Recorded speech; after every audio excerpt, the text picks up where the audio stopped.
Welcome to Keep Hustling, where we are going past the why to get to the how. I'm your host, the always hustling Aaron Gordon, aka NY Risk Advisor, aka Mr. #Keep Hustling. In this podcast, we will be diving deep into the professional and personal successes of our guests to find out how they hustled through the most difficult times in their life and their development to achieve the success they've gotten to today. So buckle up for what hopes to be an amazing ride. Let's get to it. Welcome to Keep Hustling with the one and only Syd Roe. Syd, thank you for being here. I'm pumped to be here. Thanks for having me, man. Listen, the listeners don't know, okay? The cosmos are trying to stand in the way of this episode happening, but we will not. I think we each canceled once, maybe twice. Yes. My camera's a little crooked, spilled water before we went live, but we will not let the people need this episode, okay? I don't care what everyone else says. This is when people learn about Syd Roe over the next short while, if I were you, I don't know if this is a coffee episode. It's because it's going to already be amped up enough. I feel, knowing you well enough. It's bubbling up now. Let's go. Woo. You know what I'm saying? Like, this might be like, if I were you, okay, here's what we're going to tell the listeners to do. Okay. We're going to tell the listeners, lace up your sneakers, get ready to go. Because mid-episode, start from the bottom up. At the end of this episode, yep, you might just want to break down some walls. So let's do it. Syd, take us back. Anyone who reads your bio, anyone who follows you on social, this episode will air either just around or just after you do. How many Iron Men woman competitions are we doing? Iron Peoples, yeah. Well, this will be my third full, and it will be my 8th Ironman. So yes. I didn't want to say anything, but I'm not going to tell how many I've done because it might embarrass you, but it's 8 or 9 less than you've done. But whatever, it's fine. Everybody's running their own Iron People, so it's all good, man. Exactly. So where does that drive come from? Where does that when we talk about hustle, if someone wants to define what actual hustle, preparation, setting a goal and hitting it is, doing Ironman is it. Now, not everyone can. Some people have physical limitations that they can't get to it. For sure. But most people who can physically do that don't. Yeah. Okay. And so where does that, and I want to ask 2 parts of that question. Okay. Where does the physical drive come from? Okay. And the mental? Because I imagine that most of it is actually mental and psychological. Yeah. To do the training, day of the race, you just gotta, the legs are going to be the legs, the arms are going to be the arms. Yeah. But I feel like up here, there's got to be much more. Yeah. So where does that come from? Oh man, dude, you sure know how to kick off a podcast. So number one, I'm incredibly grateful that I'm able to race these races because to your point, not everybody has that ability or capability. So I always, any race I race, I'm always grateful for that, for being able to be there. 2, motivation, I'll talk to the physical in just a sec. The mental motivation has changed for me in terms of where it's come from. So I think we know each other well enough. I think you know my background, which was insurance kid, dad owned the insurance agency. I came out as gay 10 years ago. They were not fans of that at all. Very religious, very conservative, which nothing against conservatism or religion. Love both, think there's a place for both. But for my own experience, very tough. There's a lot of conflict there for our family. And that set me, that moment in time set me on a path to, I would say, find myself and prove to myself that I was good enough, because I think I felt in that moment that I wasn't good enough, right? In that moment of, your family's abandoning you, you've lost your community, you've lost your religion. So kind of what's left, right? And I had a lot of anger and hate and just this, I would even say like negative drive that was just like spearheading me forward, right? And I ran off that for like 8 years until it puttered out as like I would say most negative motivation tends to do. And I went on what I would call a healing journey. And, the Ironman journey has been, for me, it was this transitionary phase to kind of get out of that anger and hate and, frustration and negativity and heal and sort of prove it to myself that I was capable of more and that I was worthy of more. and then find another place for that motivation, find another source for that motivation, I would say. And it's been a very interesting journey. What I'll say and everybody's running their own Ironman. I think for me, it's a physical race. For other people, it's being a parent. For some, it's, being starting your own business. There's all different races we race. But, for me, I think I think I just got to a place where I wanted to heal from it and find something more. And it's been a tough road, but at the end of the day, I feel good about where I'm at, and excited for the future. So, yeah, that's it in a nutshell, I guess, from the mental piece. I'll pause there because we can talk physical too. That's a whole different journey. Yeah, but there's so much to unpack there in Yeah. terms of hustling. And one of the things that I hope people have asked me why I'm doing this or why I'm putting the effort or what keep hustling really means. And I think that one of the things that you've hit on is that, as you said, everyone runs a different race. And I love that because I say everyone has a different hustle, but I think that means the same thing. Yes. But more importantly, I think that there's different stages in life, and you have to constantly define and redefine your hustle, your motivation, and your goals. Yes. And many people fail to do that. And I think listening to you, it's, first of all, obvious. I just want to say most people would have turned that mental, I don't want to say challenge, but that mental, I don't even know how to say it, that mental bottom, for lack of a better term, hitting rock bottom in that anger stage and just eating donuts and ice cream. But what I think is amazing is that you were able to turn it into a different hustle. And then you said that 2 years ago, you pivoted into you took that and made it part of your positivity journey and your healing. Yes. Which is amazing because I would assume that when you started, you didn't think that hustle would lead to be part of your positivity journey. Oh, no, not at all. Not at all. You know what I'm saying? So I feel like it's like that gift or that strength that you had to chase that down and to keep hustling through that very difficult time ended up actually, I'm assuming you're going to say, and as you said, we know each other pretty well, being the most positive thing because it kept you going, for lack of a better term, to get to this incredible space that you're in now, physically and mentally. So Yeah. I think it's amazing. Oh, well, thank you. Yeah, it's not that crazy, but I think, a couple things. One is I've had some people in my life that have been incredibly impactful in my journey. Ryan Hanley's one of them. Seth Zaremba's one of them. One of them has been a guest on the Keep Hustling podcast. One of them has not. The other one, Seth, must come on. We got to get him on. He's just avoiding me. So Seth, get your act together, Seth. Yeah. Seth hasn't been on. Kat's been on. Okay, so now we're 2 for 3. Seth, get on your game, Seth. Yes. Stop drinking so much coffee at 5 o'clock in the morning and get on your game, Seth. Anyway. Agreed. Sorry for all the listeners who don't know Seth. We apologize. He's awesome. He's also done an Ironman. So awesome dude. But yeah, and Kat turns. And then there's been a few people in my personal life, I think, who have all either challenged me or pushed me, in certain ways or questioned me. And I think maybe I probably did have some sit on the couch and eat lots of donut moments. You try and block those out. So I can't remember a specific date right now, but for sure I had a couple of those plus ice cream, plus, maybe there's some bourbon in there. We don't need to get into it, but I think at the end of the day, at the end of the day, and this is where the positive piece comes in. When I started to touch that feeling, that this feeling of worthiness that no one could take away from you. Doesn't matter if you're a CEO of the biggest company in the world. Doesn't matter if you're the president of the United States. We're all human, and I know my worth at the end of the day, right?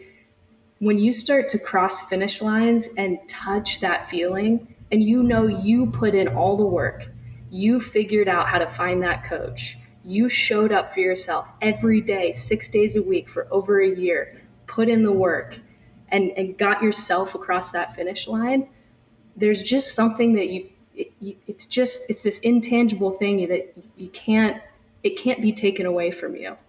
And when I started to touch that, I was like, I want to give this to other people. How do I make an impact in other people's life? Right. And for me, that wasn't necessarily like, okay, I'm going to go out and coach Ironman. races, right? I do it through the insurance world and through marketing. But it started to turn my attention away from like, okay, how do I make Syd better? Syd. And then it became, how can I help people that I see in their journey that are maybe in their part, because I don't believe in hierarchies, but in a part of their journey that I've already been through, and I can provide some counsel or some guidance or something, right? And that's when life gets really fun. And you're like, oh, okay, I've been through that. I can help with that. Yeah, but don't you feel that you had to go through that time of Syd, meaning focusing on you to get to that? Ooh. I never thought of that. Meaning, had you not done the Syd work, and this is what I tell people all the time about hustling. Yeah. If you don't hustle for yourself, for sure, it's really difficult to hustle for others. It's almost like put your mask on first before you put on others. Yeah. That's not being selfish. That's the best way that I can save you on that airplane is by putting my mask on first. Meaning the Syd that didn't do all that work would never have been able to help the people that Syd's helping today. I have to be honest. I think I just had a light moment on this podcast. I'd never thought about it that way until you just said that. But yeah, you're right. I think there is a sense of like, it's funny because in today's world, we love this term narcissism, which I think is this idea of like exaggerated or extreme selfishness. And I think people throw it around all the time. Oh, this person's a narcissist and that person's a narcissist.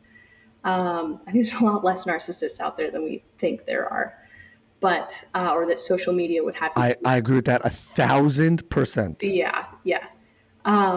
I think it's actually when two people who are both trying to do the work end up coming into conflict with each other, and then they both end up imploding.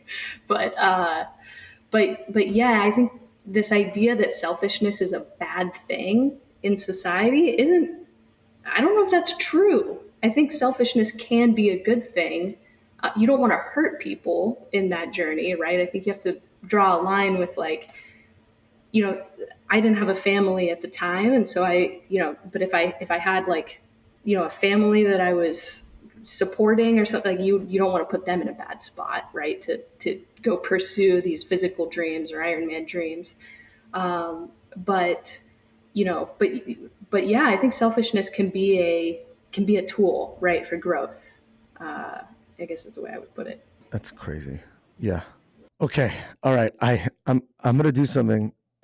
Okay. Yeah, I know there's honestly like, it's interesting because most of the time when I do these, this is well into the 40s of episodes, I think. I kind of have an idea where this is going to go, but this one I had no idea just because I assumed that one of us was just going to cancel by the end. So it's fine. But okay. I want to do something that I've never done before on the podcast. No, I'm just kidding. Go ahead. Yeah. Sorry. Yeah, we're going to have to cancel it. No, I'm just kidding. Okay. I want to, we're just, because this is going off the rails. Okay. We're going to bring it back here. Guess we're bringing it back. Go off the rails, man. I'm here.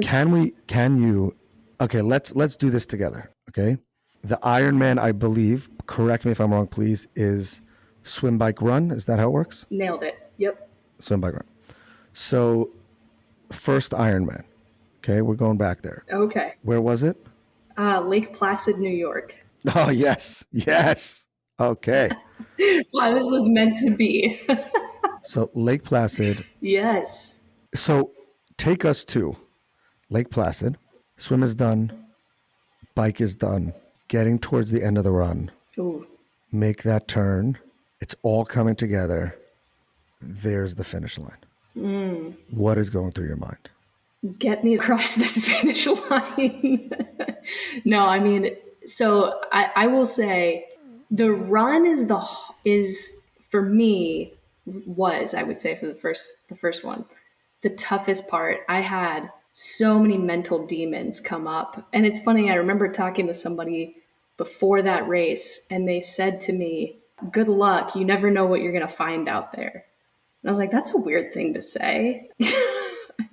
And so I remember getting to like miles. You're like, yeah, a weird thing to tell someone anyway. It is, yeah. So I remember I got to like mile 14 or 15, and I was more than halfway through the run, but I was at that moment where I was like, God, I just want to stop. Like, what am I doing this for? We're all out here swimming, biking, and running. We look like idiots in these little suits, with these fancy helmets. We spent all this money and we did all this training, and we're just running.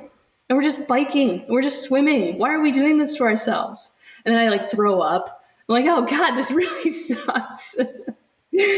And, and I just was like, I just, this, and everything in me too. I think I was fighting a lot of, we talk about the mental stamina. Like for me, I was battling those feelings of not good enough.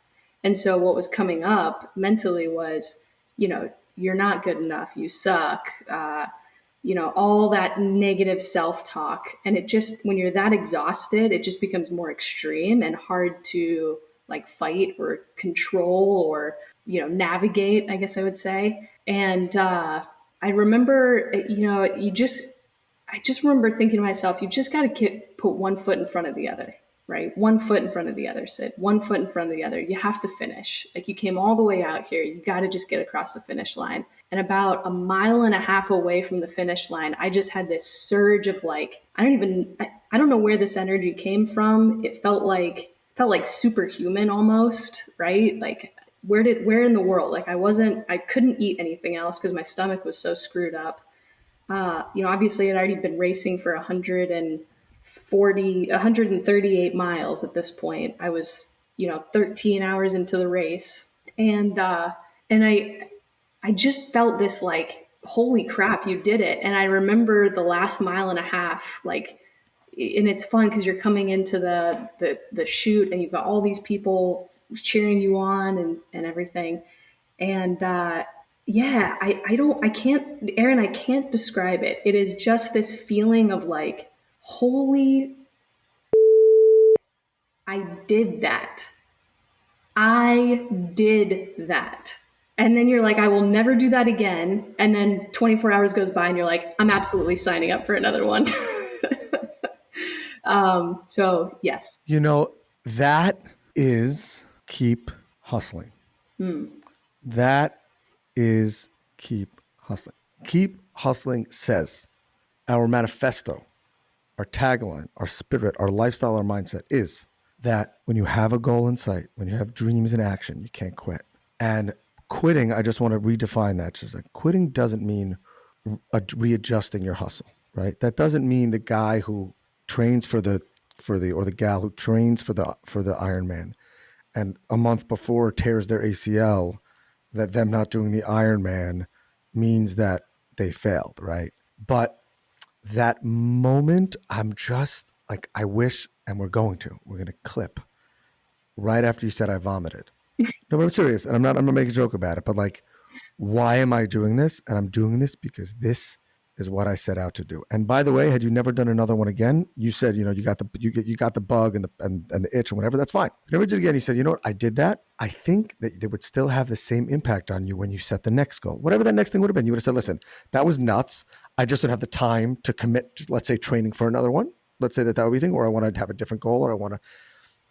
But I feel like the greatest achievement, and correct me if I'm wrong, is now anything that ever stands in your way, you can say to yourself, I kept hustling at that moment where I vomited with 15 miles to go, questioning every single thing I ever did for the last year to train for this. And I'm serious. Yeah, I think. And then got to it. And I assume that the Syd that crossed the finish line really appreciated the Syd 15 miles ago who didn't give up. Yeah, I think people call that willpower, right? It's this like, you go through this mental shift from, can I do this? Can I do this? Can I do this? To, I can do this. I can do this. I can do this. To, I will do this. I will do this. I will do this. Right. And But how many people give up just short? How many people give up just short? And that's literally, if you ask me, the person that I hope that we could impact, it's that person who is just has that little bit, but just gives up just that second too short. Again, they didn't tear their ACL. They didn't fit. That's not what I'm talking about. I'm saying they just give up right before, and they lose all of that energy for the future. That this fuel, it's what you said 10 years later, right? How many years ago was the first one? 8 years? No, 3 years. 3 years was the first. I'm sorry, 3 years ago. Yeah. And 3 years later, it's literally like I'm talking to you, and it's like the oxygen that you're breathing right now. Yeah. And that's amazing. Yeah. Well, I think it goes back to, okay, so here's what you've like hit on that I absolutely love and we miss so often is that we, humans are so funny because it's hard for us to find balance in life.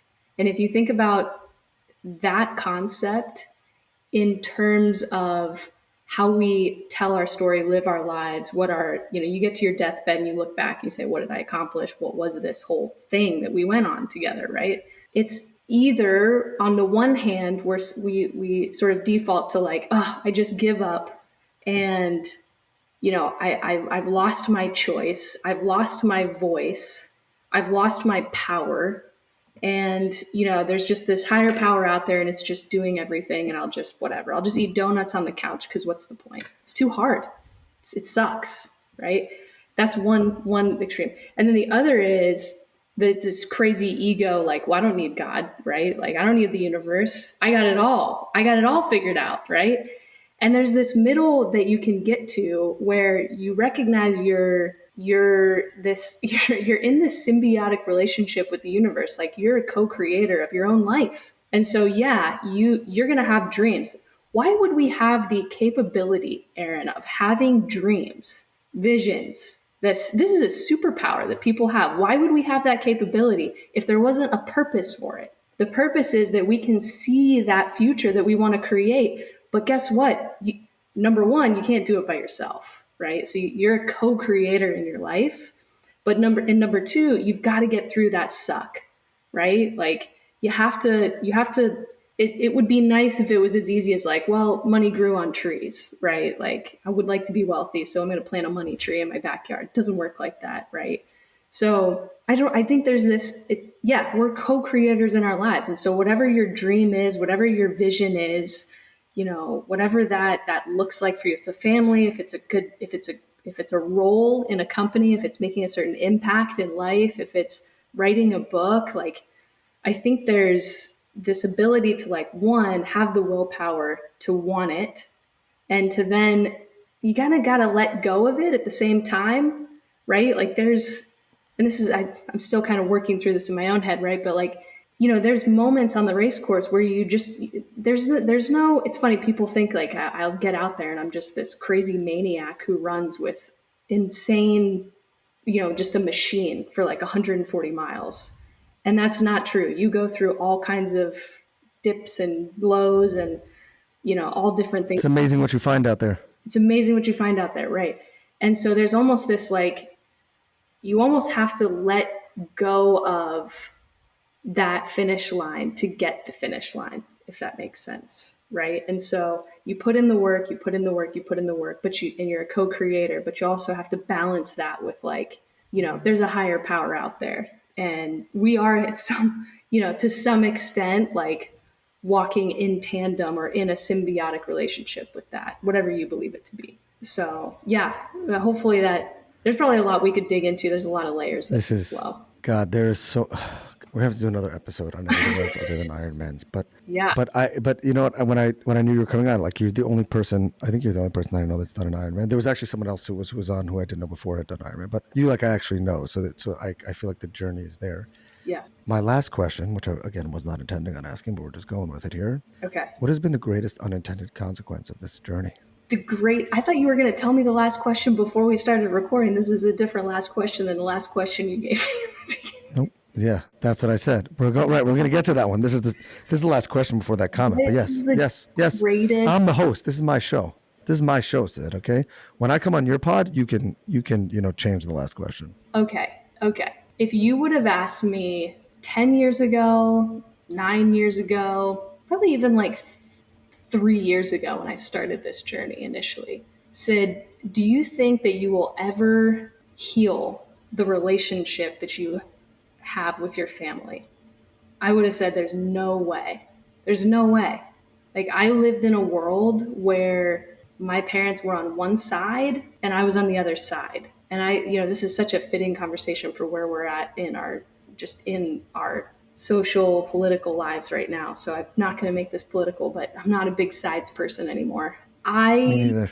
Yeah, I would have said there's no way in God's green earth that we would ever, we weren't talking. We were literally at a point where like we were living completely separate lives. I didn't even know who they were anymore. And what the race gave me was it allowed me to find my worthiness. So I didn't struggle as much with not being good enough. I think it'll always be a little bit of a a scar for me personally, but it's not as deep as it was. It's healed a lot. And, because I was able to find that inner strength and worth, I was able to walk back into my family's lives without the anger and the hurt and the pain, right? And I think they were also at a spot, maybe they went through their own Ironman. Everybody runs a different race where they had done a lot of healing. And I would say that's probably the greatest. You said the greatest. That is the greatest unintended consequence, is that a little race where we just swim, bike, and run for a really long time gave me the strength to heal my relationship with my family, which is the greatest, thing that I could have asked for in life. I think I would have died, if that had not been healed with a lot of regret.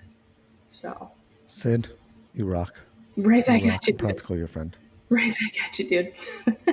Now we're getting to the last question. We have a closing tradition on this podcast where we ask our guests to leave us with their favorite motivational and inspirational quote and what it means to them with their hustle. So I'm going to turn the floor over to you, Syd, to say thank you again for being here. Yes. Thank you for inspiring me Same. and my hustle. No, I am not doing an Ironman. Relax. Okay. Relax. I will be, if you ever need, yes. Listen, if you ever need, I will be the guy. If you ever do one of those super Ironman things, I'll be the guy in the trail car. Okay. Eating the donuts, being like, Syd, you're good. Syd, you need some water? Syd, I got this. Hold on. Syd, you're going a little slower than our original pace. Can you pick it up a little bit? I got dinner is in a little while. Can we get moving here? But other than that, that's it. But I really appreciate you being here. You being so vulnerable and honest with us. And I turn the floor back over to you. Thanks, man. And I'll just say, you never know. So, July 15th, 2024 at 2:37 p.m. Eastern, I hear you, but it's July 16th tomorrow. So who knows what could happen.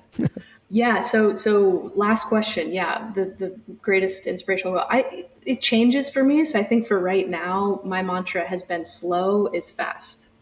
Slow is fast. That is my mantra. That is my, we talked a little bit about, there's this moment where people give up. And I think the question you have to ask yourself is, what do you do in the middle? We like to think in stories as humans with a beginning and an end. And there's a really long part in the middle that's got twists and turns and pivots and ups and downs. And, that's the hardest part. And for me, I think I'm in that middle in some areas of my life. And so I just keep thinking, slow is fast. Slow is fast. You'll get there. I love that. And slow still means hustling. So that's right. So we appreciate that. That's right. That's right. Syd Roe, thank you for being here. Thank you, man. I appreciate it. Great to be here. This has been another episode of Keep Hustling. Remember, do well by doing good and always keep hustling. All right, hustlers, that brings us to the end of another fantastic episode. Thank you for listening. The listeners are the most important part of this show. If you like what you heard, please leave us a review wherever you listen to your favorite podcasts. Your feedback means the world to us and helps us reach more listeners. Plus, be sure to subscribe to our podcast so you never miss an episode. We have some amazing guests and topics lined up for you, and we don't want you to miss out. And finally, if you have any suggestions, comments, or even just want to say hello, please feel free to reach out to us on all social media platforms. We are Keep Hustling Pod on Instagram, X, Facebook, and LinkedIn. We would love to hear from you to continue the conversation. Thanks again for tuning in and supporting our podcast. We truly appreciate each and every one of you. Until next time, stay curious, stay hungry, and keep hustling.